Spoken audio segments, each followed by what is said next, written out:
Muchísimas gracias por la invitación. Enhorabuena al Congreso por esta excelente labor de divulgación. Quiero dar las gracias especialmente a Eduardo, que le estoy viendo por ahí, también a Rodolfo, que sé que vendrá luego, o que a lo mejor está ya por aquí, porque hay 300 y pico personas y por lo tanto me han dicho que el tiempo es limitado, por lo que no me voy a extender mucho más en cuanto a agradecimientos, pero insisto en que estoy ciertamente agradecido. Yo me voy a poner un temporizador son y 42, pues de 17 minutos para que me salte aquí y no pasarme en ningún momento. Voy a compartir pantalla, por favor, me confirman que se ve bien mi pantalla para tratar todas estas cuestiones en relación con las implicaciones de la inteligencia artificial en temas de gestión pública. La verdad es que todo lo que ha contado Cristian creo que es la base sobre lo que podríamos concluir, nada más empezar mi charla, pero yo quiero que vayamos un paso más atrás y le quiero dar un valor también a todo lo que es la formación, a todo lo que es la educación y cómo debemos entender cómo hemos llegado aquí, ¿no? Entonces, lo que voy a hacer son una serie de reflexiones previas, hablar de algunos tiempos de cambio en relación con lo que es la economía digital y cómo hacer frente a la incertidumbre y esto cómo lo podemos aplicar de cara a políticas públicas y de gestión pública, ¿no? Empiezo para no demorarme. Básicamente siempre digo que el mundo tiene muchas preguntas y que cada uno de nosotros podemos ser la respuesta. ¿Y cómo podemos ser esa respuesta? Básicamente, y porque yo soy un enamorado de la educación, creo, como decía Paulo Freire, que la educación no cambia el mundo, sino que cambia a las personas que van a cambiar el mundo. Y bueno, teniendo todo esto en cuenta, si queremos cambiar el mundo, tenemos que entender cómo es el mundo, ¿no? Y claro, estamos en tiempos de cambio, ¿no? El propio Rodolfo Tesone muchas veces manifiesta que no estamos en una era de cambios, ¿no? Sino en un cambio de era, un cambio de época. Y por lo tanto, creo que es importante que entendamos que estamos en una época de transiciones, ¿no? Entonces, si entendemos la agenda del siglo XXI y la analizamos, y aquí hay un montón de temas sobre esta diapositiva, partiendo de unos posibles objetivos de desarrollo sostenible de la ONU, que los han politizado últimamente y eso a mí no me termina de gustar como tal, teniendo unos objetivos que francamente son interesantes. Lo que podemos destacar es, en esencia de todo lo que ven aquí ustedes, yo diría que podemos destacar que hay tres transiciones que vamos a intentar explicar un poco más en detalle. Hay una transición de poder entre Estados Unidos y China, una pelea en la que, por ejemplo, Europa se queda en el centro, ¿no? Y que los otros estamos, el resto de países, también estamos un poco viendo qué va a pasar. Hay una transición energética o ecológica y hay una transición de una economía analógica a una economía digital. A todo esto, básicamente lo que podemos analizar también es una gran falta de liderazgo, un mundo sin visión común, sin líderes, y cómo se está trasladando todo lo importante que está pasando del Atlántico al Pacífico. Es decir, estamos pasando del meridiano de Greenwich al estrecho de Malaca. Y esto me lleva precisamente a analizar esas tres transiciones, ¿no? La primera, la transición de poder. Esto que tenemos aquí es el mapa mundi que diseñó el jesuita Matteo Ricci en 1602 y que, si se fijan ustedes, no es el que estudiamos generalmente en las escuelas. Esta es la tendencia hacia la que vamos, precisamente por esa batalla existente, esa guerra comercial, tecnológica, que hay entre los Estados Unidos y China. Si se fijan además en esta imagen, vemos que esto está basado incluso en el tema de los chips, ¿no? Esa batalla que hay por Taiwán, por ejemplo, por entenderlo, y cómo incluso Estados Unidos está viendo la posibilidad de traer de vuelta la producción de los chips mucho más cerca de sus fronteras, por ejemplo, en México o dentro de la propia Estados Unidos como tal. Por lo tanto, hay una transición de poder. Una transición de poder que se conecta también con una transición ecológica, porque al final esa transición que va a suponer transición energética por una parte, es decir, dejar de consumir o la combustión fósil frente a energías limpias y energías renovables, bueno, pues lo estamos viendo que esto también tiene un componente claramente tecnológico unido al acceso de ciertas materias primas o tierras raras, y ahí hay que unir esa transición ecológica con el paso de una economía lineal a una economía circular, ¿no? Entonces, esa segunda transición también se va a relacionar con la que quiero analizar con más detalle con todos ustedes, que es la transición de una economía analógica a una economía digital. Fíjense, la economía se define como, bueno, oikos, ¿no? Casa, como los yogures griegos de Danone, aquí en España por lo menos, y nomos como norma. Al final es la gestión económica de una casa, en definitiva, ¿no? Pero no es otra cosa que la ciencia social de la elección, porque yo tengo que elegir si hago más hospitales o hago más educación con los recursos escasos que tengo. Es la ciencia de la gestión de la escasez, en definitiva.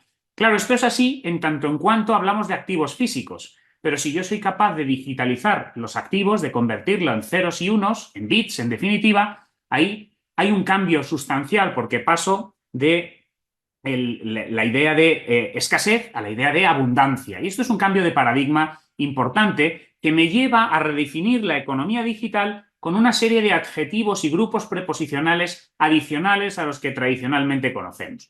Y en este sentido nos encontramos primero con una economía del dato, ¿no? Aquí tienen ustedes un pequeño chiste, bueno, tienen a un jefe con un trabajador que le dice cuál es la idea para el CRM este año. Entonces el trabajador le dice, pues datos, vamos a coger datos de los correos electrónicos, de Instagram, de YouTube, y le dice, ¿qué vamos a hacer con esto? Y dice, no sé, ya lo averiguaremos, ¿no? Pero sí que es verdad que más allá del síndrome de Diógenes Data que tienen muchas empresas, lo que tenemos que tener en cuenta es que estamos en una economía en la que los datos son el petróleo del siglo XXI.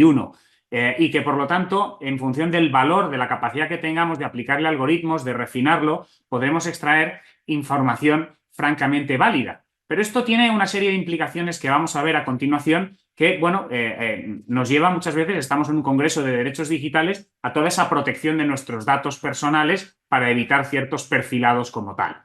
¿Por qué? Porque estamos también en una economía exponencial que se construye sobre la base de datos. Y claro, la mente del ser humano entiende lo que es lineal, pero no entiende siempre lo que es exponencial. Entendemos muy bien las progresiones aritméticas, pero no las progresiones geométricas. Y lo que vemos es que en esta cuarta revolución industrial en la que estamos, en la que se combinan una serie de tecnologías disruptivas, como la Internet de las cosas, como el Big Data, como la inteligencia artificial, están cambiando los paradigmas, ¿no? Nos encontramos a una auténtica revolución tecnológica. Vemos también cómo el periodo entre las distintas revoluciones industriales, desde la primera de los telares mecánicos y de las máquinas de vapor a la que estamos a día de hoy, se han ido acortando en el tiempo y ha ido incrementando su complejidad como tal. Pero como decía, no es fácil entender lo que es la exponencialidad, porque si yo les preguntara a cada uno de ustedes a dónde puedo llegar si doy 30 pasos lineales, más o menos lo podrán calcular. Podrán calcular que desde donde estoy sentado puedo llegar hasta el pasillo que me da la puerta de salida de aquí, pero si les pregunto por 30 pasos exponenciales, pues probablemente pocos de ustedes digan que son 26 vueltas a la Tierra como tal, ¿no? Y estos son los cambios a los que estamos sometidos a día de hoy. Una economía de datos, una economía exponencial que se construye sobre la base de esos datos, que nos lleva a las 6 Ds de las que hablaba Peter Diamandis, ¿no? De la digitalización, la distorsión, la disrupción, la desmaterialización. Eso lo vemos en un móvil, ¿no? Donde tenemos ya el mapa, donde tenemos la cámara de fotos, donde tenemos la brújula, en fin, donde tenemos una serie de aplicaciones, la desmonetización y finalmente, y esto sería lo ideal, la democratización en el uso de determinadas tecnologías. Lo que pasa es que esto en ocasiones, más que democratización, te puede llevar a una brecha digital como tal.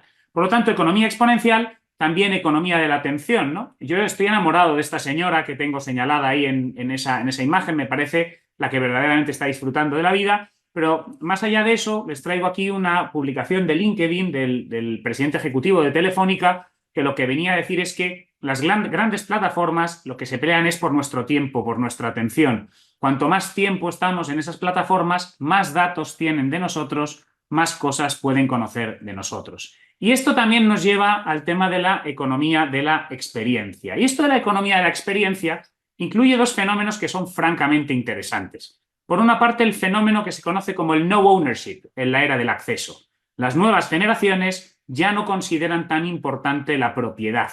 Prefieren el uso, prefieren la experiencia. Y esto es significativo porque supone también un cambio de paradigma.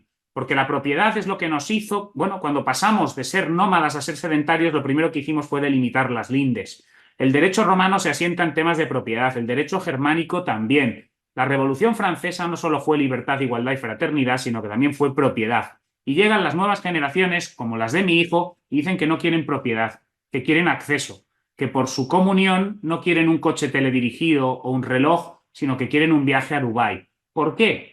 Porque las experiencias son transformadoras, porque la propiedad al final no te transforma. Puedes tener un momento de satisfacción temporal, pero si yo tengo una muy buena experiencia, mi cerebro, que es romántico en definitiva, lo va a idealizar y va a convertirlo en algo maravilloso. Y eso es lo que quieren ofrecernos las empresas, porque si en vez de ofrecernos productos o servicios nos ofrecen experiencias, van a tener muchísimo más enganche con lo que es su audiencia o su clientela. Y esto me lleva a explicarles, en esencia, lo que es la progresión económica del valor de la que hablaba Joe Pine cuando explicaba precisamente la economía de la experiencia. Y es que inicialmente lo que teníamos eran materias primas, piensen ustedes en granos de café.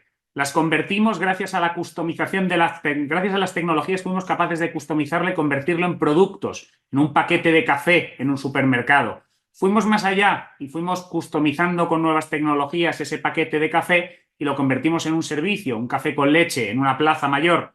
O más allá, es hacia lo que han ido ahora, y es que precisamente gracias a las tecnologías, gracias a que nos conocen, gracias a nuestros datos, son capaces de ofrecernos experiencias. Y ahora mismo, con tecnologías como el Big Data o la inteligencia artificial, la siguiente fase serán las experiencias transformadoras, hipercustomizadas, hiperpersonalizadas. Claro, esto nos lleva también a tener en cuenta una economía del valor, donde parece que hoy en día no deja de ser cierto esto de que solo el necio confunde valor y precio, donde vemos figuras como la token economía. No me quiero extender mucho aquí, porque sí que prefiero irme hacia la economía de plataformas, ¿no? Cómo la economía de plataformas ha generado, por una parte, la economía colaborativa, cómo bueno, se permite, gracias a las tecnologías, a los peces pequeños agruparse para competir con los grandes. Pensemos en un Cabify o en un Uber compitiendo con los taxis gracias a tecnología, pero lo que es más relevante es cómo las plataformas, en esta economía de plataformas, han cogido un peso tan relevante que pueden llegar a considerados casi estados.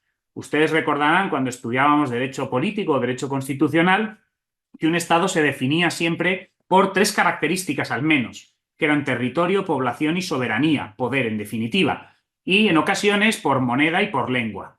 Bueno, pues estas plataformas en las que muchos estamos, bueno, aparte de que suelen ser gratuitas y cuando algo es gratis el producto eres tú, tienen territorio, el espacio virtual, tienen población, Meta tiene más de 2.000 millones de usuarios y tienen soberanía a través de sus términos y condiciones. Por lo tanto, ¿hasta qué punto no se han convertido en auténticas plataformas, en auténticos estados virtuales como tal?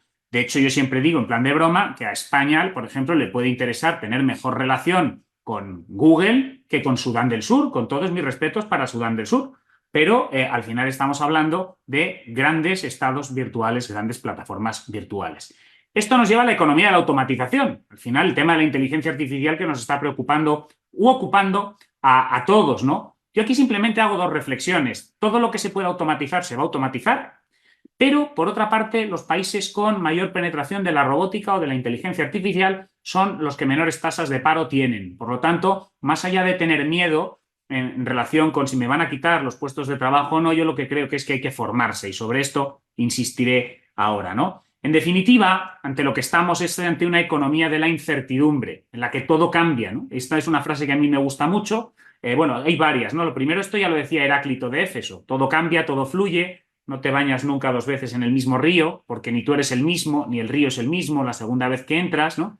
Pero esto nos lleva a las figuras de los cisnes negros, o cómo todo se está convirtiendo en líquido frente a lo sólido, y sobre todo, y para mí esta es una reflexión importante, hay algo que nunca cambia y es que todo cambia, ¿no? Entonces estamos en una economía de la incertidumbre. Claro, ¿qué hacemos frente a la incertidumbre? Y esto nos vale para todos los sectores, ¿de acuerdo? Nos vale también para la función pública, nos vale para el ámbito privado.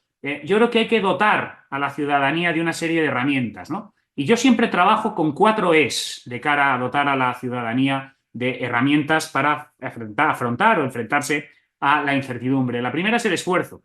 Yo creo sinceramente que sin esfuerzo no hay posibilidad de sacar las cosas adelante. Y fíjense que aquí tengo la típica imagen de Sísifo, ¿no? Subiendo la piedra y cómo en ocasiones la piedra vuelve a caer. Bueno, pues hay que seguir esforzándose porque al final el esfuerzo compensa. En segundo lugar, la excelencia. Aquí les traigo, bueno, yo soy socio de una compañía que ha funcionado muy bien, que es Global Alumni, y que tiene el lema de Excellence or Nothing, la excelencia o nada. La excelencia, decía mi madre, consiste en hacer las cosas cada día un poco mejor. La ética, y aquí es donde entra todo el componente que este congreso, por ejemplo, está siendo un ejemplo. Es decir, más allá de que podamos pensar, por ejemplo, en el imperativo categórico de Kant, ¿no? De obra de aquella manera que tu comportamiento pueda ser considerada una máxima universal, más allá de esa parte, al final, toda la ética, si se fijan, tiene ahí un montón de flechitas, pero yo me lo llevo a la seguridad jurídica. Porque si lo que tenemos es miedo, si lo que tenemos es incertidumbre, qué mejor que la seguridad jurídica. Y hay muchos países, hay muchas iniciativas normativas, como saben ustedes, y se está hablando de ello en este Congreso, el Reglamento Europeo sobre Inteligencia Artificial está ya a las puertas, pero existen otras iniciativas a lo largo de todo el mundo que habrá que tener en cuenta y, sobre todo, que preserven la dignidad del ser humano, que sean antropocentristas y que protejan los derechos fundamentales de las personas, ¿no? Toda la parte de derechos digitales. Y para eso estamos nosotros también aquí en este tipo de congresos, ¿no? Y al final esas tres E's se agrupan en algo que para mí es fundamental, que es la educación. Porque educación y liderazgo son palabras sinónimas. Educar del latín educare, guiar. Liderazgo del lead en inglés también significa guiar. Por lo tanto, ¿qué es lo que tenemos que tener en cuenta? De cara a la gestión pública y la IA, y básicamente no me quiero repetir en relación a las posibilidades que ya ha comentado Cristian, pero básicamente que hay oportunidades infinitas. Los retos se han ido comentando a lo largo de todo este congreso, ¿no? Los retos todos los conocemos, pero aquí hay la posibilidad de automatizar procesos y toma de datos en tiempo real, ¿no? Con análisis de datos mejorados. Tenemos la posibilidad de ofrecer servicios públicos personalizados en un momento determinado. Podemos mejorar la interacción con los ciudadanos a través de chatbots. Podemos prevenir el fraude, lo estaba comentando Cristian en su última ponencia. Podemos realizar temas de gestiones de recursos, por ejemplo, gestión de residuos en tiempo real, la planificación urbana, cuestiones de tráfico, en fin, las oportunidades son infinitas, ¿no? Pero yo quiero una vez más volver a mi reflexión inicial, y es hacia la educación. La inteligencia artificial es una herramienta de innovación que también debe penetrar en lo que es el sistema educativo como una herramienta al servicio de la educación y de la formación. Yo soy muy partidario de formar auténticos renacentistas digitales, y por lo tanto, al final, esto me lleva, y creo que me estoy ajustando perfectamente, me quedan 34 segundos según mi temporizador, básicamente dos reflexiones finales que creo que les pueden ser de utilidad. La primera es que la IA no nos va a quitar el trabajo, nos lo va a quitar quien la sepa usarla mejor que nosotros, que es distinta. Y la segunda reflexión es que si ustedes creen que la educación es cara, prueben con la ignorancia. Esto lo decía un rector de la Universidad de Harvard y me lleva simplemente a terminar felicitándoles a todos ustedes por inscribirse en este congreso, reiterando mis felicitaciones a los organizadores por este tipo de iniciativas, porque frente al miedo y la ignorancia, el conocimiento y la educación. Tiempo exacto de acuerdo con mi temporizador. Con esto simplemente remato y me pongo a su disposición para lo que puedan necesitar. Muchas gracias y aquí estamos.